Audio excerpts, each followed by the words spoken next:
Kalau reading Islam udah menyerang, beneran deh, nggak bisa ngapa-ngapain. Cuma bisa pasrah aja. Makanya 2 bulan kebelakang kemarin gue cuma berhasil baca segini banyak buku. Gimana review singkat dari setiap buku? Ikutin terus videonya.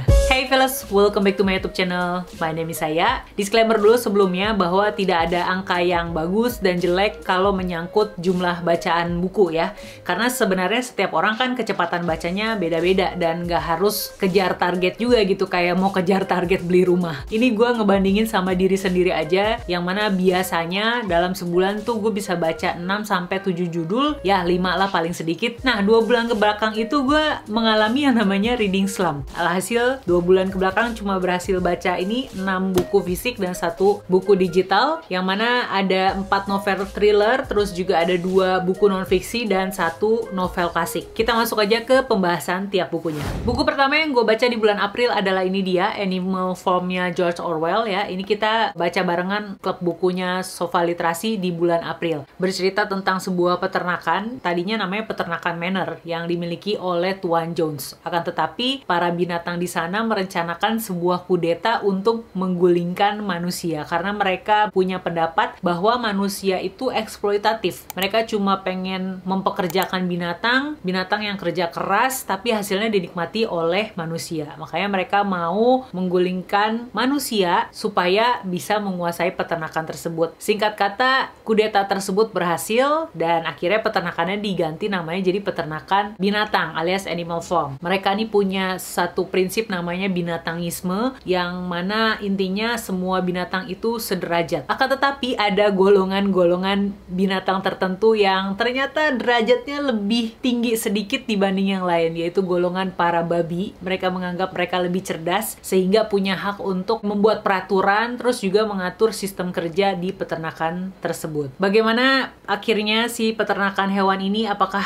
menjadi makmur sejahtera sesuai dengan impian mereka ketika melakukan kudeta? Baca sendiri di sini. Dan menurut gue setelah baca ini memang worth it, layak dibaca sekali seumur hidup ya, untuk tahu bagaimana sebenarnya kisah yang dituturkan oleh penulis, yang mana ini tuh menyindir kekuasaannya Stalin Rusia pada masa tersebut. Gue lupa tahunnya, risetnya udah 2 bulan yang lalu pas mau diskusi bukunya gitu kan. Yang pasti ini keadaannya memang mirip banget sama situasi di Rusia sana gitu. Terus gue suka karena di sini dibandingkan novel klasik yang gue baca sebelumnya yang lebih cenderung monoton ya, The Catcher in the Rye, di sini tuh lebih ada alurnya dan juga konfliknya. Dan konfliknya tuh lebih bikin gregetan karena disampaikan dari sudut pandangnya binatang. Yang mana gue sebagai pecinta hewan gitu ya, melihat kesengsaraan mereka tuh jadi lebih berasa kasihan, lebih berasa menyentuh gitu, melihat penderitaan yang dialami oleh para hewan di dalam cerita ini. Jadi ya, ini worth it. Jadi gue kasih rating 4 dari 5 bintang. Kemudian di bulan April itu gue baca ini dia, The Maidens, yang ditulis oleh Alex Michaelides, yang adalah penulis The Silent Patient. Ini gue udah bikinin sebuah video review khusus yang mengutarakan semua impresi setelah selesai membacanya. Kalian bisa nonton di sini ya. Intinya adalah buku kedua ini tidak se-wow buku pertamanya, akan tetapi unsur suspense-nya masih dapet, entertainingnya juga dapet, karena beberapa alasan yang gue kemukakan di video review khususnya. Kalian bisa nonton di situ. Karenanya untuk The Maidens ini gue kasih rating 3,5 dari 5 bintang. Selanjutnya gue baca ini dia, The Lazy Genius Way, yang ditulis oleh Kendra Adachi. Tagline-nya ini adalah seni hidup apa adanya untuk menciptakan kebahagiaan dan mengurangi stres. Ini gue baca yang versi terjemahan diterbitin penerbit Rene Book ya. Pada dasarnya penulis itu punya konsep bahwa kenapa kita suka lelah atau suka capek gitu ya menghadapi berbagai macam kegiatan, berbagai macam to-do list. Sebenarnya bukan karena banyaknya pekerjaan yang harus dilakukan, tapi karena kita selalu dalam tanda kutip siaga gitu, atau mungkin maksudnya waspada gitu ya dalam menghadapi pekerjaan-pekerjaan itu. Kita selalu pengen sempurna di setiap kegiatan tersebut. Nah, si penulis punya gagasan bahwa yang kita butuhkan sebenarnya bukan cara baru atau sistem baru untuk menghadapi banyaknya pekerjaan tersebut, akan tetapi kita butuh cara pandang baru dalam menghadapi pekerjaan itu. Nah, cara pandang seperti apa yang ditawarkan oleh penulis, kamu bisa baca sendiri di sini. Yang paling ngena buat gue sih adalah bagian pertama sih. Dari pertama nih udah ngena banget. Judulnya itu adalah Putuskan Sekali. Jadi pada intinya untuk setiap keputusan-keputusan yang harus kita ambil setiap harinya, itu coba deh putusin sekali aja, dan kedepannya kamu nggak perlu mikirin lagi tentang hal tersebut gitu. Kayak misalnya keputusan hari ini ke kantor mau pakai baju apa ya, atau nanti seminggu ke depan gue bakal bikin makanan apa aja ya. Nah, hal kayak gitu sebaiknya diputuskan di depan sekali mau ngapain, jadi kedepannya kita nggak perlu mikir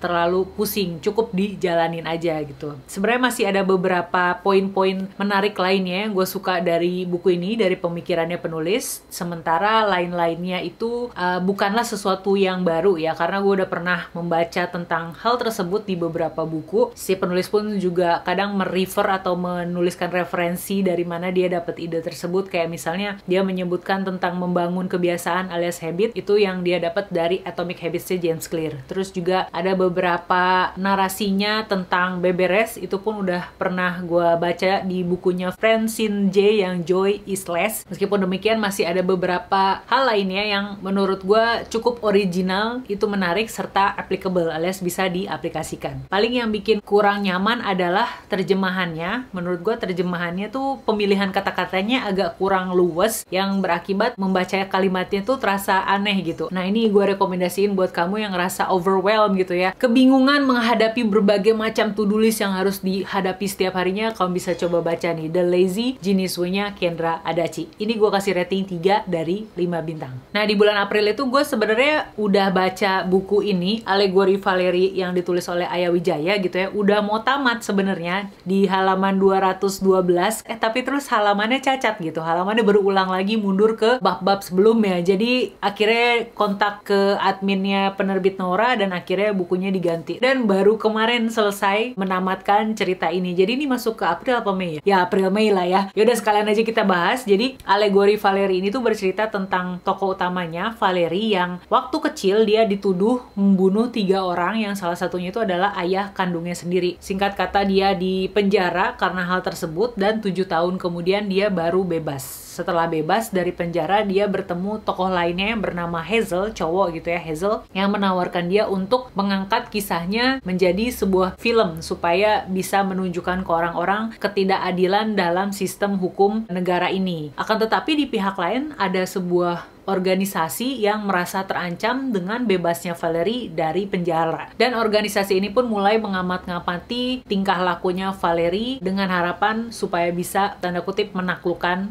dia. Jadi gimana, apakah filmnya berhasil dibuat oleh Hazel dan juga apakah organisasi ini berhasil menaklukkan Valeri? Kamu baca sendiri ceritanya di sini. Impresi gue setelah membaca Alegori Valeri, gue suka sama narasinya. Narasinya tuh lebih mengalir lancar gitu ya, enak buat diikutin. Gue suka mengenai referensi film-film action dan juga mata-mata yang diselipkan dalam cerita ini. Jadi ceritanya si Hazel, tokoh utama cowok ini, suka banget nontonin film spy gitu, film mata-mata. Dan beberapa yang dia sebutin kayak Die Hard, Jason Bourne, Kingsman itu ada film-film favorit gue gitu. Jadi kayak suka banget dimasukin referensinya ke dalam sini. Dan gue suka bagaimana penulis memasukkannya secara halus gitu, nggak maksa banget nyebutin judul-judul film ini gitu. Bener-bener dijahit ke dalam ceritanya. Terus gue suka sama adegan action di sini. Menurut gue setelah adegan action di buku-bukunya Zugaida, yang paling mendekati sama bagusnya kayak gitu ya di buku ini gitu. Adegan actionnya bagus, gue suka. Terus ide cerita bahwa ada sebuah organisasi yang ingin berusaha menegakkan kebenaran di negeri ini dan bergerak secara diam-diam, itu menurut gue juga menarik gitu ya. Kekurangannya menurut gue adalah ini sih di bagian romansnya. Ini meskipun novel thriller tapi ada sentuhan romance sedikit sih, dan itu bikin gue agak nggak nyaman alias cringe gitu ya pas membacanya. Untungnya cuma sedikit. Selebihnya dinominasi oleh adegan-adegan action gitu ya, kejar-kejaran, berantem, dan juga misteri-misteri yang menyelimuti kehidupan Valeri. Karenanya untuk buku yang satu ini gue kasih rating 3,5 dari 5 bintang. Selanjutnya di bulan Mei itu gue baca ini dia, No Exit Taylor Adams. Ini adalah buku yang kita baca barengan di klub bukunya Sofa Literasi. Ini juga adalah salah satu judul yang gak berhenti-berhenti direkomendasikan oleh teman-teman buat gue baca, dan setelah gue baca emang thrillingnya tuh dapet. Ini bercerita tentang tokoh utamanya Derby Thorne yang terperangkap atau terjebak di sebuah rest area. Kalau di Indonesia mungkin namanya rest area, tapi di sini namanya pusat pengunjung, visitor center. Karena dia tuh sebenarnya lagi mau mengunjungi ibunya yang sedang dirawat di rumah sakit. Dia naik mobil lewat jalan darat, tapi karena lagi ada badai salju, dia nggak bisa melanjutkan perjalanan itu dan terpaksa harus stay di rest area bersama 4 orang pengemudi lainnya. Konflik baru terjadi ketika Derby lagi mau cari sinyal gitu ya, keluar bangunan dari rest area tersebut. Dia mau cari sinyal dan melihat di salah satu mobil yang sedang terparkir ada anak kecil dalam kerangkeng. Otomatis dia panik dong. Wah, ini kenapa anak kecil ada di dalam kerangkeng? Ini berarti diculik ya. Terus berarti penculiknya di antara 4 orang yang ada di dalam rest area. Nah, dari situlah konfliknya mulai menanjak naik dan kita akan menebak-nebak bagaimana nasib Derby ke depannya bersama anak kecil tersebut. Nah, setelah gue baca, ini kalau bukan karena baca barengannya Sofa Literasi, mungkin gue akan nyerah ya. Karena di bagian awal itu alurnya cukup lambat, meskipun di setiap babnya pasti ada bagian-bagian yang dipotong dan bikin gue juga kaget gitu. Loh, kok begini? Loh, kok begitu gitu ya. Tapi yang bikin lambat gue rasa karena terlalu banyak dialog monotonnya si Derby Thorne ini. Jadi kita membaca pikiran-pikirannya Derby yang ada di kepalanya, dan itu udah kayak orang ngoceh gitu, banyak banget yang dia pikirin. Dan baru seru itu ketika udah masuk ke tengah malam. Jadi ini kan timelinenya atau setting waktunya tuh 1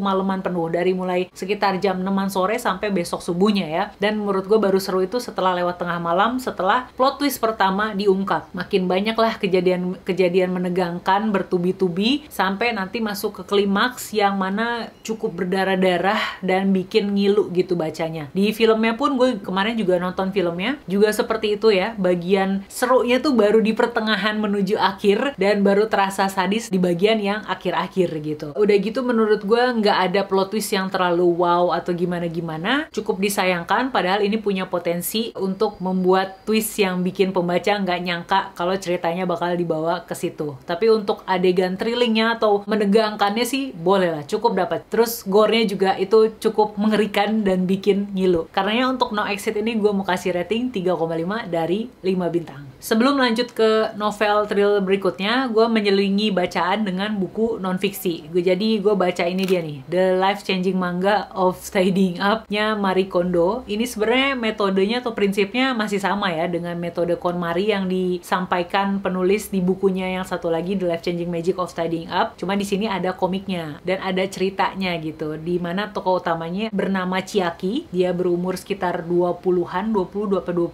tahun gitu, pekerja kantoran, sales, dan tinggal di sebuah apartemen. Apartemen ini digambarkan berantakan banget gitu ya. Ada benda di mana-mana dan akhirnya singkat kata dia minta tolong Marie Kondo untuk membantu dia beberes. Dan karena ada contoh nyatanya ya, gue kembali diingatkan nih dengan metode-metode KonMari gitu, dimana yang harus dilakukan adalah memilih barang yang mau disimpan, bukan barang yang mau dibuang. Gimana taunya barang ini layak untuk kita simpan adalah ketika kamu lihat dan sentuh barang tersebut tuh masih sparks joy, masih menimbulkan kebahagiaan gitu. Makanya kemarin kan gue langsung setelah membaca ini mengeluarkan buku-buku yang udah tidak sparks joy lagi gitu ya. Nah itu sih gue suka sama manga ini karena ada real life example, contoh nyata yang dialami oleh si tokonya, dan kembali merimain gue mengenai metode simpan yang menimbulkan kebahagiaan dan keluarkan yang sudah tidak menimbulkan kebahagiaan, karena katanya kita tuh hidup untuk masa sekarang gitu, bukan hidup untuk masa depan atau masa lalu. Dalam artian kan ada tuh suka barang-barang yang kita simpen, nanti siapa tahu kepake gitu. Tapi siapa tahu kepake itu tuh nggak akan pernah kepake gitu. Jadi si Marie Kondo bilang kan kamu hidupnya saat ini gitu. Apakah saat ini benda tersebut bikin kamu bahagia? Kalau nggak, dikeluarin aja. Nanti kalau memang di masa depan kamu butuh barang tersebut, pasti akan ada cara untuk kamu mendapatkan barang tersebut. Itu untuk barang-barang yang kayak gitu ya. Terus ada juga barang-barang yang adalah pengingat masa lalu, kayak merchandise yang kita beli pas lagi jalan-jalan ke Bali gitu ya. Itu kenang-kenangan sih, tapi kan kita nggak hidup di masa lalu, kita hidupnya di masa sekarang. Apakah kamu yang masa sekarang merasa bahagia ketika melihat merchandise tersebut? Kalau nggak, ya sebaiknya disingkirkan aja. Kelilingilah dirimu dengan barang-barang yang bikin kamu pas ngelihatnya tuh langsung, wah, ngerasa happy. Makanya gue suka banget baca ini gue kasih rating 4 dari 5 bintang karena emang life changing.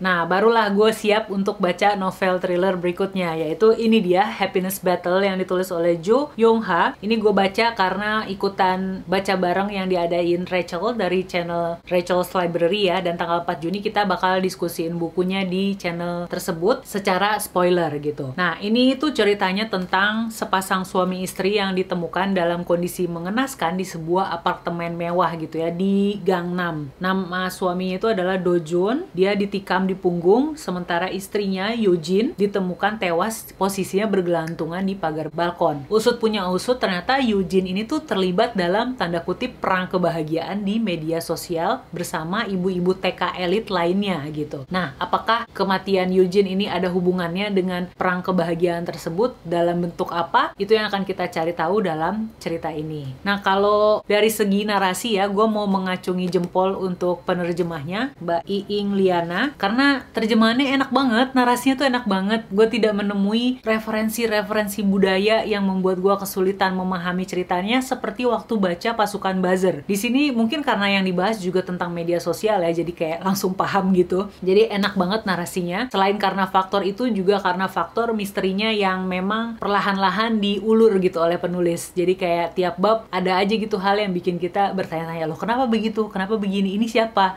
Itu siapa gitu kan? Karena kita bakal ngikutinnya dari sudut pandang tokoh utama di sini namanya Miho. Dia akan cari tahu sebenarnya ada apa sih dengan kehidupan media sosialnya Eugene dengan kehidupan nyatanya dia gitu dalam rumah tangga. Nanti di tengah-tengah akan ada selingan antara masa sekarang dan masa lalunya Miho ketika dia masih SMA dan masih bersahabat dengan Eugene dan juga Sekyong ya kalau nggak salah. Ya, jadi gue suka timeline yang berselang-seling seperti itu, bikin kita bertanya-tanya apa hubungannya masa lalu dengan masa sekarang dan apa hubungannya masa sekarang dan masa lalu, di titik mana kedua timeline ini akan bertemu. Terus setelah menamatkannya, gue merasa novel ini tuh drama banget, sedikit mengingatkan gue sama novel Big Little Lies-nya Liane Moriarty. Di situ juga kan tokoh-tokohnya tuh adalah ibu-ibu TK gitu, ibu-ibu anak yang masih TK. Dan yang menarik di sini tuh perang kebahagiaannya karena mereka tuh super duper kaya ya, jadi mereka nggak perlu pamer, oh habis beli apa. Justru yang dipamerin sama mereka tuh siapa yang paling bahagia, dalam artian kayak misalnya seorang dari mereka tuh ada yang ceritanya nggak pengen punya anak gitu, tapi ternyata dia punya anak perempuan super gemes gitu dan suaminya juga sayang banget sama dia ya, hal-hal kayak gitu. Jadi pamer mana yang paling beruntung, mana yang paling bahagia. Itu yang menarik buat gue. Di sini drama banget, tapi misterinya dapet, suspense-nya atau ketegangannya juga dapet, psychological thrillernya tuh berasa banget ya, karena kita ngikutin pikiran-pikirannya si Miho. Plot twist-nya juga boleh lah, gue nggak nyangka bahwa plot twist-nya bakal seperti itu. Jadi secara keseluruhan gue kasih novel ini rating 4 dari 5 bintang dan nanti akan dibahas lebih lanjut di channel Rachel's Library. Total ada 6 buku fisik, 1 buku digital, jadi 7 judul yang sudah dibaca dalam 2 bulan ke belakang. Yang paling favorit berarti ini ya, Happiness Battle sama Animal Farm. Ini 2 ini, gimana dengan kamu? Ada judul apa yang menarik dalam 2 bulan ke belakang ya? Karena bulan lalu gue nggak bikin video wrap up, jadi kita sharingnya di video yang ini aja. Tulis di kolom komen di bawah ya. Jangan lupa like dulu video ini kalau kamu suka, subscribe juga ke channel ini, dan kita ketemu di video wrap up berikutnya. See ya!